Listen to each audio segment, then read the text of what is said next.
ഇടുക്കി പാപ്പാത്തിച്ചോലയിൽ ഇന്നലെ സ്ഥാപിച്ച മരക്കുരിശ് കാണാനില്ല. സംഭവത്തിൽ രണ്ടുപേരെ പോലീസ് കസ്റ്റഡിയിലെടുത്തവരെ SP നേരിട്ടെത്തി ചോദ്യം ചെയ്തു. ഇവർ സ്പിരിറ്റ് ഇൻ ജീസസ് പ്രവർത്തകരാണെന്നാണ് സംശയം. സ്പിരിറ്റ് ഇൻ ജീസസ് സ്ഥാപകന്റെ പിക്കപ്പ് വാനും കസ്റ്റഡിയിലെടുത്തിട്ടുണ്ട്. ലെസ്ലി ജോൺ വിവരങ്ങളുമായി ചേരുന്നുണ്ട്. ലെസ്ലി, SP നേരിട്ട് ഈ പിടിയിലായവരെ ചോദ്യം ചെയ്യുന്നു എന്നാണ് അറിഞ്ഞത്. ചോദ്യം ചെയ്യൽ പൂർത്തിയായോ? പുതിയ വിവരങ്ങൾ ലഭ്യമാണോ? സുരാജ്, ഇന്ന് രാവിലെ ഈ പിടിയിലായ സ്വദേശി രാജുവിനെയും രാജകുമാരി സ്വദേശി സെബാസ്റ്റ്യനെയുമാണ് ഇപ്പോൾ ചെയ്യുന്നത്. SP-ക്കൊപ്പം സ്പെഷ്യൽ ബ്രാഞ്ച് DYSP കൂടി ചോദ്യം ചെയ്യലിൽ പങ്കുചേരുന്നുണ്ട്.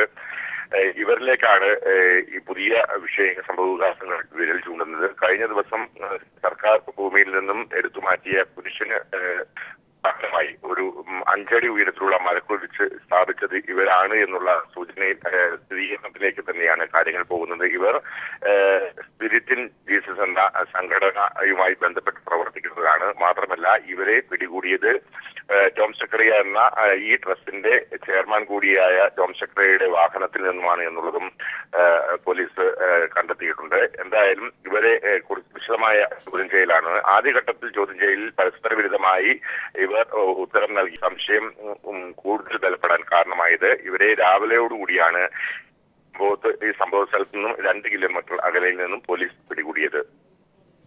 ശരി, ലെസ്ലി ജോൺ ആണ് വിവരങ്ങൾ പങ്കുവച്ചത്. മൂന്നാറിലെ കയ്യേറ്റം ഒഴിപ്പിക്കാൻ ശക്തമായ നടപടിയെടുക്കുമെന്ന് മുഖ്യമന്ത്രി പിണറായി വിജയൻ. ഇതിന് മുന്നോടിയായി സർവകക്ഷി യോഗം ചേരും. പരിസ്ഥിതി പ്രവർത്തകർ, മതാധ്യക്ഷന്മാർ, മാധ്യമ പ്രതിനിധികൾ എന്നിവരുമായും കൂടിയാലോചന നടത്തുമെന്നും ഉന്നതതല യോഗത്തിന് ശേഷം മുഖ്യമന്ത്രി പറഞ്ഞു. സർക്കാരിനെ അറിയിക്കാതെ കുരിശു പൊളിച്ചു നീക്കിയതിനെതിരെയും നിരോധനാജ്ഞ പ്രഖ്യാപിച്ചതിനെയും യോഗത്തിൽ മുഖ്യമന്ത്രി വിമർശിച്ചു. ഇടുക്കിയിലെ പട്ടയ വിതരണം സംബന്ധിച്ച് ചർച്ച ചെയ്യാൻ ചേർന്ന ഉന്നതതല യോഗത്തിലാണ് മുഖ്യമന്ത്രി പിണറായി വിജയൻ മൂന്നാറിലെ കയ്യേറ്റം ഒഴിപ്പിക്കൽ സംബന്ധിച്ച് നിലപാട് വ്യക്തമാക്കിയത്. കയ്യേറ്റക്കാരോട് വിട്ടുവീഴ്ചയില്ലെന്നും എന്നാൽ കുടിയേറ്റക്കാരെ സംരക്ഷിക്കണമെന്നും യോഗശേഷം മുഖ്യമന്ത്രി പറഞ്ഞു. നമ്മുടെ സംസ്ഥാനത്ത് ചില കയ്യേറ്റങ്ങളുണ്ട് എന്നുള്ളത് വസ്തുതയാണ്. ആ കയ്യേറ്റങ്ങൾ ഒഴിപ്പിക്കുന്നതിന് ശക്തമായ നടപടികൾ സ്വീകരിക്കേണ്ടതുണ്ട്. സർക്കാർ അത്തരമൊരു നടപടി സ്വീകരിക്കുന്നതിന് മുൻപായി എല്ലാ രാഷ്ട്രീയ പാർട്ടികളുടെയും യോഗം വിളിക്കാൻ ഉദ്ദേശിക്കുന്നു. ഒഴിപ്പിക്കൽ നടപടികൾക്കായി ജില്ലാതല ഏകോപന സമിതികൾ രൂപീകരിക്കാനും യോഗത്തിൽ തീരുമാനിച്ചു. വൻകിട കയ്യേറ്റങ്ങൾ ഒഴിപ്പിക്കുന്നതിന് മുൻഗണന നൽകണമെന്നും റവന്യൂ വകുപ്പും പോലീസും സഹകരിച്ച് പ്രവർത്തിക്കണമെന്നും ജനപ്രതിനിധികളെ അകറ്റി നിർത്തരുതെന്നും മുഖ്യമന്ത്രി യോഗത്തിൽ നിർദ്ദേശിച്ചു. കയ്യേറ്റം ഒഴിപ്പിക്കുന്നതിനു മുൻപ് നോട്ടീസ് നൽകുന്നതടക്കമുള്ള നിയമ നടപടികളെല്ലാം കൃത്യമായി പാലിക്കണമെന്നും പരിസ്ഥിതി ലോല പ്രദേശമായതിനാൽ മൂന്നാറിൽ JCB ഉൾപ്പെടെയുള്ളവ ഉപയോഗിക്കരുതെന്നും മുഖ്യമന്ത്രി വ്യക്തമാക്കി. അതേസമയം സർക്കാരിനെ അറിയിക്കാതെ ജില്ലാ ഭരണകൂടം സ്വീകരിച്ച ചില നടപടികളെ മുഖ്യമന്ത്രി യോഗത്തിൽ വിമർശിച്ചു. കുരിശു പൊളിച്ചതും പോലീസിനെ അറിയിക്കാതെ നിരോധനാജ്ഞ പ്രഖ്യാപിച്ചതും ശരിയായില്ല. പട്ടയ വിതരണം സമയബന്ധിതമായി പൂർത്തിയാക്കാത്തതിനെ വിമർശിച്ച മുഖ്യമന്ത്രി മെയ് 21-ന് പട്ടയമേള നടത്തി 10,000 കുടുംബങ്ങൾക്കെങ്കിലും പട്ടയം നൽകണമെന്നും നിർദ്ദേശിച്ചു. കയ്യേറ്റം ഒഴിപ്പിക്കൽ തുടരുമെന്ന് റവന്യൂ മന്ത്രി E. ചന്ദ്രശേഖരനും വ്യക്തമാക്കി. മന്ത്രി MM Mani, chief secretary, revenue principal secretary, Idukki collector, sub collector തുടങ്ങിയ ഉന്നതോദ്യോഗസ്ഥരും യോഗത്തിൽ പങ്കെടുത്തു. News bureau, Thiruvananthapuram. മൂന്നാറിൽ വൻകിട കയ്യേറ്റക്കാരെ ഒഴിപ്പിക്കാൻ ശക്തമായ നടപടികൾ സ്വീകരിക്കണമെന്ന് LDF യോഗം സർക്കാരിനോട് ആവശ്യപ്പെട്ടു. 977 മുൻപുള്ള കുടിയേറ്റക്കാർക്ക് പട്ടയം നൽകുന്നതിന് നടപടി കൈക്കൊള്ളണമെന്നും LDF ആവശ്യപ്പെട്ടു. അതേസമയം മൂന്നാറിൽ തർക്കങ്ങൾ തീർന്നിട്ടില്ലെന്നും അവ ചർച്ചയിലൂടെ പരിഹരിക്കുമെന്നും CPI സംസ്ഥാന സെക്രട്ടറി കാനം രാജേന്ദ്രൻ യോഗത്തിന് ശേഷം മാധ്യമപ്രവർത്തകരോട് പറഞ്ഞു. മൂന്നാറിൽ കയ്യേറ്റമൊഴിപ്പിക്കാൻ ശക്തമായ നടപടികളുമായി മുന്നോട്ടു പോകണം. ഇക്കാര്യത്തിൽ വിട്ടുവീഴ്ച പാടില്ലെന്നും LDF സർക്കാരിനോട് ആവശ്യപ്പെട്ടു. അനധികൃത നിർമ്മാണങ്ങൾ തടയാൻ അടിയന്തരമായ നടപടികൾ സ്വീകരിക്കണം. കയ്യേറ്റക്കാരെയും കുടിയേറ്റക്കാരെയും രണ്ടായി കണ്ടുവേണം നടപടി സ്വീകരിക്കാനെന്നും സർക്കാരിനോട് LDF ആവശ്യപ്പെട്ടു.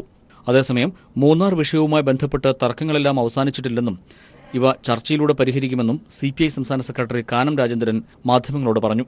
പാപ്പാത്തിച്ചോലയിൽ സ്ഥാപിച്ചിരുന്ന കുരിശ് ഏതെങ്കിലും സഭയുടേതല്ലെന്നും കാനം പറഞ്ഞു. ഇല്ല, പ്രശ്നങ്ങളൊക്കെ ഇനിയും ഉണ്ടാവും.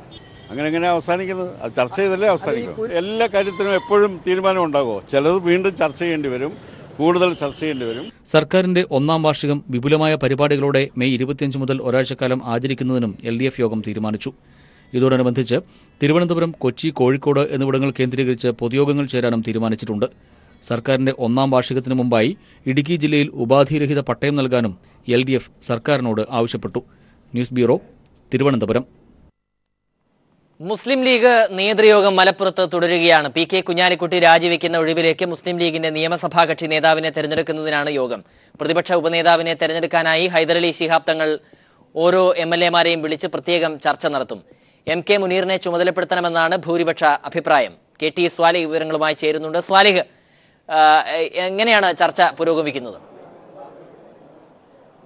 സുരരാജ് 9 മണിയോടെ തന്നെ മുസ്ലിം ലീഗിന്റെ നേതൃയോഗം ആരംഭിച്ചു. പി കെ കുഞ്ഞാലിക്കുട്ടി രാജിവെക്കുന്ന ഒഴിവിലേക്ക് മുസ്ലിം ലീഗിന്റെ നിയമസഭാ കക്ഷി നേതാവിനെ തെരഞ്ഞെടുക്കുന്നതിനാണ് യോഗം.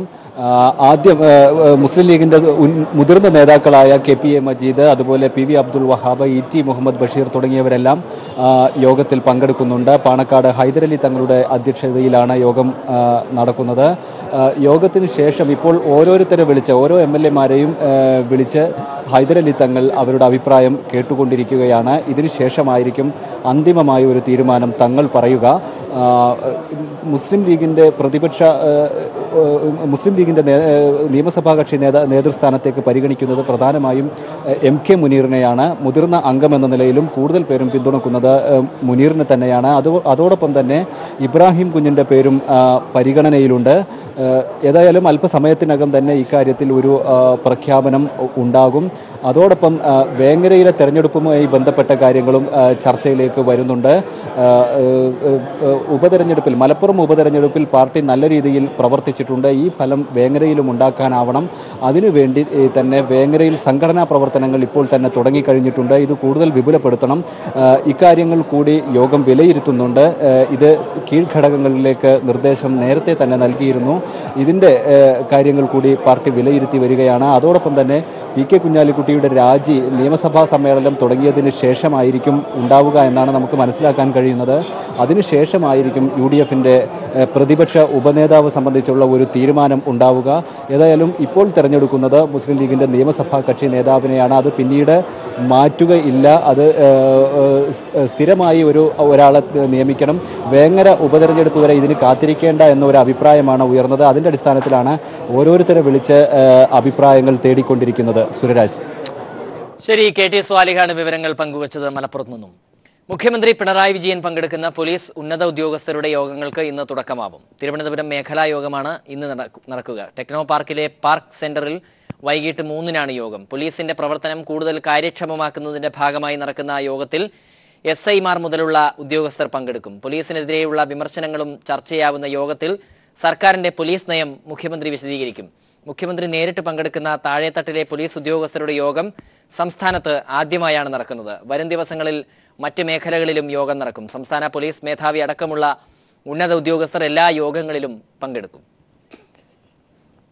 രാഷ്ട്രപതി സ്ഥാനത്തേക്ക് പൊതുസമ്മതനെ നിർത്താനുള്ള പ്രതിപക്ഷ പാർട്ടികളുടെ ചർച്ചകൾ ദില്ലിയിൽ സജീവമാകുന്നു. CPIM general secretary Sitaram Yechury, Congress അധ്യക്ഷ സോണിയാഗാന്ധി, ബീഹാർ മുഖ്യമന്ത്രി നിതീഷ് കുമാർ തുടങ്ങിയവർ പ്രാഥമിക ചർച്ചകൾ നടത്തി.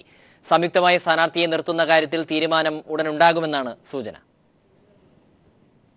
ജൂലൈ 25-ന് രാഷ്ട്രപതിയായുള്ള പ്രണബ് മുഖർജിയുടെ കാലാവധി അവസാനിക്കുന്ന സാഹചര്യത്തിലാണ് പുതിയ പ്രസിഡന്റിനായുള്ള ചർച്ചകൾ സജീവമാകുന്നത്. BJP നേതൃത്വം നൽകുന്ന NDAക്ക് രാഷ്ട്രപതി തെരഞ്ഞെടുപ്പിൽ മേൽക്കൈയുണ്ടെങ്കിലും ഒറ്റയ്ക്ക് രാഷ്ട്രപതിയെ തെരഞ്ഞെടുക്കാനുള്ള വോട്ടിംഗ് ബലം കുറവ്. ഈ പശ്ചാത്തലത്തിൽ NDA സ്ഥാനാർത്ഥിക്കെതിരെ പ്രതിപക്ഷ പാർട്ടികൾ സംയുക്തമായി നീങ്ങണമെന്ന ആവശ്യം ശക്തമാണ്.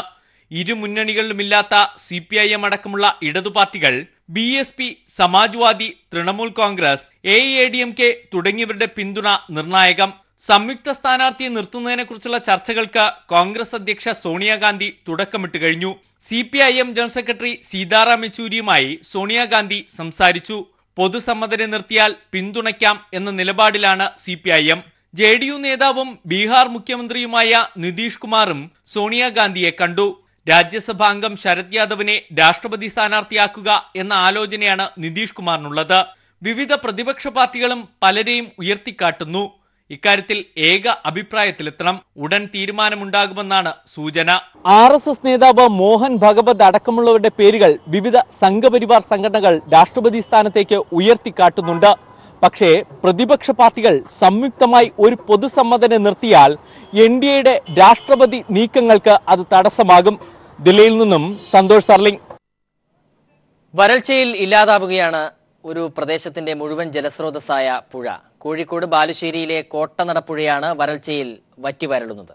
ഒരു നാടിന്റെ മുഴുവൻ ജലസംഭരണിയായ മഞ്ഞപ്പുഴയുടെ ഭാഗമായി ഒഴുകുന്ന കോട്ടനടപ്പുഴയാണ് വറ്റി വരണ്ടുകൊണ്ടിരിക്കുന്നത്. കൊടും വരൾച്ച ഈ പുഴയെ അപ്പാടെ കാർന്നു തിന്നുകൊണ്ടിരിക്കുകയാണ്. കോഴിക്കോട് ബാലുശ്ശേരിയിലെ ഏറ്റവും മനോഹരമായ കാഴ്ചകളിൽ ഒന്നായ കോട്ടനടപ്പുഴ ഇന്നിവിടം പുഴയായി കാണാൻ സാധിക്കുകയില്ല. പുഴയ്ക്ക് പകരം ചെറിയ ഒഴുക്കുകൾ മാത്രം. വരൾച്ചാക്കാലത്ത് ബാലുശ്ശേരി നഗരത്തിലും മറ്റു പ്രദേശങ്ങളിലും വെള്ളം എത്തിക്കുന്ന ഈ പുഴ മരണത്തിന്റെ വക്കിൽ കൂടിയാണ്. ഈ പുഴയിൽ വെള്ളമുള്ളപ്പോൾ സമീപ പ്രദേശങ്ങളിലെ കിണറുകളിലൊക്കെ ധാരാളം വെള്ളം ഉണ്ടാകുമായിരുന്നു. എന്നാൽ ഇപ്പോൾ ഇങ്ങനെ വെള്ളം വറ്റുന്നതിൻ്റെ ഭാഗമായിട്ട് സമീപ പ്രദേശങ്ങളിലെ കിണറുകളിലൊക്കെ വെള്ളം വറ്റുന്ന ഒരു സ്ഥിതിയാണുള്ളത്. ഈ പുഴയിലെ വെള്ളം ആശ്രയിച്ചാണ് തൊട്ടടുത്ത വയലിൽ കൃഷി നടത്തി വന്നിരുന്നത്. വെള്ളം വറ്റിയതോടെ കൃഷി പോലും ഇറക്കാൻ കഴിയാതെ ദുരിതത്തിൽ ആയിരിക്കുകയാണ് ഇവിടുത്തുകാർ. പുഴയെ സംരക്ഷിക്കാനുള്ള ശാശ്വത പരിഹാരത്തിനായി സർക്കാരിന് 8.25 കോടിയുടെ ഒരു പദ്ധതി പഞ്ചായത്ത് സമർപ്പിച്ചിട്ടുണ്ട്. ഈ പദ്ധതി നിലവിൽ വന്നാൽ പ്രദേശത്തിന് വലിയ ആശ്വാസമാണ് അതുണ്ടാക്കുക. പുഴയെ സംരക്ഷിക്കാനായി ഉടൻ തന്നെ ഒരു തടയണ നിർമ്മിക്കണമെന്ന ആവശ്യവും നാട്ടുകാർ ഉയർത്തുന്നുണ്ട്. ഇവിടെ ഒരു പുഴ ഉണ്ടായിരുന്നു എന്നു തന്നെ വേണം പറയാൻ. ഒരു നാടിന്റെ മുഴുവൻ ജലസ്രോതസ്സായ പുഴയാണ് വറ്റിവരണ്ടുകൊണ്ടിരിക്കുന്നത്. വരൾച്ചയുടെ ഏറ്റവും ഭീകരമായ മുഖമാണ് ഇവിടെ കാണാൻ സാധിക്കുക. ക്യാമറാമാൻ ജിബേഷിനൊപ്പം മേഘമാധവൻ, കോഴിക്കോട്. വേനൽ മഴയിലെ വെള്ളം പാടത്ത് കെട്ടിനിൽക്കുന്നതിനാൽ ഇറക്കിയ കൃഷി കൊയ്യാൻ സാധിക്കാതെ ബുദ്ധിമുട്ടിലായിരിക്കുകയാണ് പന്തളം ചിറ്റിലപ്പാടത്ത് കർഷകർ. സമയത്ത് കൊയ്യാൻ സാധിക്കാത്തതിനാൽ കടം വാങ്ങിയ തുക എങ്ങനെ തിരിച്ചടയ്ക്കുമെന്ന ധർമ്മസങ്കടത്തിലാണ് ഇവിടുത്തെ കർഷകർ. സ്വർണവും വീടും സ്ഥലവുമെല്ലാം പണയപ്പെടുത്തിയും കൊള്ളപ്പലിശയ്ക്ക് പണം കടമെടുത്തുമാണ് ചിറ്റിലപ്പാടത്തെ കർഷകർ കൃഷി ഇറക്കിയത്. എന്നാൽ വേനൽ മഴയിലെ വെള്ളം പാടത്ത് കെട്ടിനിൽക്കുന്നതിനാൽ ഇറക്കിയ കൃഷി കൊയ്യാൻ മാത്രം കർഷകർക്ക് സാധിക്കുന്നില്ല. സമയത്ത് കൊയ്യാൻ സാധിക്കാത്തതിനാൽ കടം വാങ്ങിയ തുക എങ്ങനെ തിരിച്ചടയ്ക്കും എന്ന ധർമ്മസങ്കടത്തിലാണ് ഇവിടുത്തെ കർഷകർ.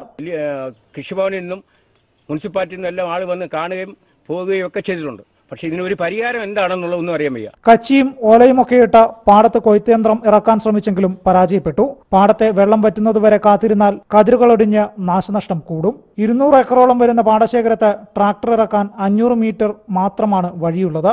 കൃഷിവകുപ്പിന്റെ കണക്കനുസരിച്ച് 100 മേനി വിളവാണ് ചിറ്റിലപ്പാടത്തുള്ളത്. പക്ഷേ കർഷകർക്ക് അത് പ്രയോജനപ്പെടണമെങ്കിൽ കൃത്യസമയത്ത് കൊയ്ത്ത് നടക്കണമെന്ന് മാത്രം. News bureau, Pathanamthitta. സർക്കാരിന്റെ പ്രതിച്ഛായയ്ക്ക് കളങ്കം സൃഷ്ടിക്കുന്ന നിലപാടാണ് മൂന്നാറിൽ ചില ഉദ്യോഗസ്ഥർ സ്വീകരിക്കുന്നതെന്ന് CPIM കേന്ദ്ര കമ്മിറ്റി അംഗം A. വിജയരാഘവൻ. ഈ വിഷയം കൈകാര്യം ചെയ്യുന്നതിൽ മാധ്യമങ്ങൾ ആശയക്കുഴപ്പമുണ്ടാക്കുന്നുണ്ടെന്നും അദ്ദേഹം പറഞ്ഞു. CPIM നേതാവും മുൻ മന്ത്രിയുമായ TK രാമകൃഷ്ണൻ അനുസ്മരണ സമ്മേളനം കൊച്ചിയിൽ ഉദ്ഘാടനം ചെയ്യുകയായിരുന്നു അദ്ദേഹം.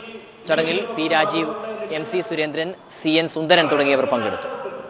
രാജ്യത്ത് ബദൽ രാഷ്ട്രീയം മുന്നോട്ട് വെച്ച് ഈ സമൂഹത്തിൽ ഗുണപരമായ പരിവർത്തനം ഉണ്ടാക്കാൻ മുൻകൈയെടുക്കുന്ന ഇടതുപക്ഷത്തെ ദുർബലപ്പെടുത്തും.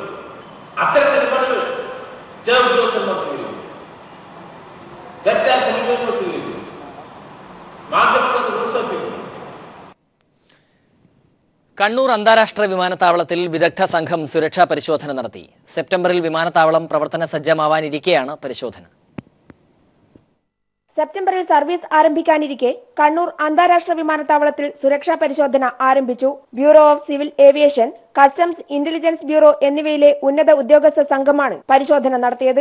ഏപ്രൺ മേഖലകളും ടെർമിനൽ, റൺവേ, കെട്ടിടങ്ങളും നിർമ്മാണ പ്രവർത്തനങ്ങളും സംഘം വിലയിരുത്തി. കിയാൽ MD തുളസീദാസുമായി സംഘം ചർച്ച നടത്തി. 4000 മീറ്ററിലേക്കുള്ള റൺവേയും കൂടെ ആയി കഴിയുമ്പോൾ ഈ എയർപോർട്ട് ഇന്ത്യയിലെ വലിയ എയർപോർട്ടുകളിൽ 3-4 എയർപോർട്ടുകളിൽ ഒന്നായിട്ട് മാറും. ഇതെല്ലാം തീർത്തെടുത്ത് സെപ്റ്റംബറിൽ എയർപോർട്ട് കമ്മീഷൻ ചെയ്ത് തുടങ്ങണം, ഫ്ലൈറ്റ്സ് തുടങ്ങണം എന്നുള്ളതാണ് ഞങ്ങളുടെ ഇപ്പോഴത്തെ plan. BCAS regional deputy director Sanjay Sharma, intelligence bureau regional inspector N. Raj, customs assistant commissioner MK Vijayakumar, CISF senior commandant M. Shashikanth എന്നിവർ ഉൾപ്പെട്ട സംഘമാണ് സുരക്ഷാ പരിശോധന നടത്തിയത്. PV Joshila, news bureau, Kannur. ഉദ്യോഗസ്ഥ തല വീഴ്ചകളും അന്വേഷിക്കുമെന്ന് പുറ്റിങ്ങൽ വെടിക്കെട്ട് ദുരന്തം അന്വേഷിക്കുന്ന judicial commission justice PS Gopinathan. ഗൂഢാലോചന നടന്നിട്ടുണ്ടോ എന്ന കാര്യവും രാഷ്ട്രീയ ഇടപെടലുകളും മൊഴി ലഭിക്കുന്നതനുസരിച്ച് അന്വേഷിക്കുമെന്നും കമ്മീഷൻ അറിയിച്ചു. അപകടം നടന്ന സ്ഥലം സന്ദർശിച്ച് കമ്മീഷൻ തെളിവെടുത്തു. സംഭവം നടന്ന ഒരു വർഷം പിന്നിടുമ്പോഴാണ് സംസ്ഥാന സർക്കാർ രൂപീകരിച്ച കമ്മീഷൻ സ്ഥലത്തെത്തി പരിശോധന നടത്തുന്നത്. ക്ഷേത്ര പരിസരവും കമ്പപ്പുരയും തകർന്ന കെട്ടിടങ്ങളും കമ്മീഷൻ സന്ദർശിച്ചു. ഉദ്യോഗസ്ഥ തലത്തിലും പോലീസ് തലപ്പത്തുള്ളവർക്കും വീഴ്ച പറ്റൂ എന്ന കാര്യം കമ്മീഷന്റെ അന്വേഷണ പരിധിയിൽ ഉൾപ്പെടുന്നുണ്ടെന്ന് ജസ്റ്റിസ് PS ഗോപിനാഥൻ പറഞ്ഞു. അധികാരികളുടെ ഭാഗത്തുനിന്ന് എന്തെങ്കിലും വീഴ്ചകൾ ഉണ്ടായിട്ടുണ്ടെന്നൊരു ഇഷ്യൂ ഉണ്ടായിരുന്നു, പോയിന്റ് ഉണ്ട്. രാഷ്ട്രീയ ഇടപെടലുകളോ ഗൂഢാലോചനയോ നടന്നിട്ടുണ്ടോ എന്ന കാര്യവും കമ്മീഷന്റെ ആദ്യ പരിഗണനയിൽ ഇല്ല. എന്നാൽ മൊഴി ലഭിച്ചാൽ അവയും അന്വേഷിക്കും. അട്ടിമറിയെ സംബന്ധിച്ച് ആരെങ്കിലും തെളിവ് കൊടുത്താൽ അവരുടെ തെളിവിന്റെ അടിസ്ഥാനത്തിൽ അതും പരിശോധിക്കുന്നതാണ്. നേരത്തെ സർക്കാർ രൂപീകരിച്ച ജസ്റ്റിസ് കൃഷ്ണൻ നായർ കമ്മീഷൻ അന്വേഷണ പരിധിയും വിഷയങ്ങളും നിർണയിച്ചു കൊടുക്കാത്തതിനെ തുടർന്ന് രാജിവെച്ചിരുന്നു. തുടർന്നാണ് പുതിയ കമ്മീഷനെ നിയോഗിച്ചത്. ന്യൂസ് ബ്യൂറോ, കൊല്ലം.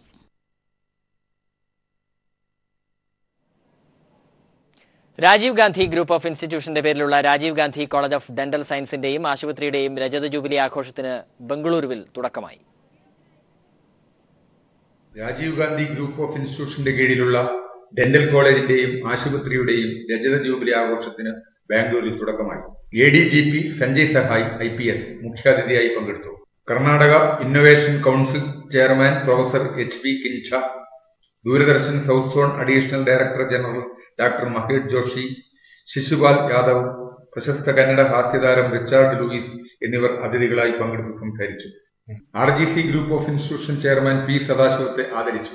Managing director Juno, secretary S ബിജോർ, ഡയറക്ടറും അഡ്മിനിസ്ട്രേറ്ററുമായ S Sunilkumar, director Sreetha Tagore, RG medical hospital CEO doctor Arun എന്നിവരും സന്നിഹിതരായിരുന്നു. News bureau, Bangalore.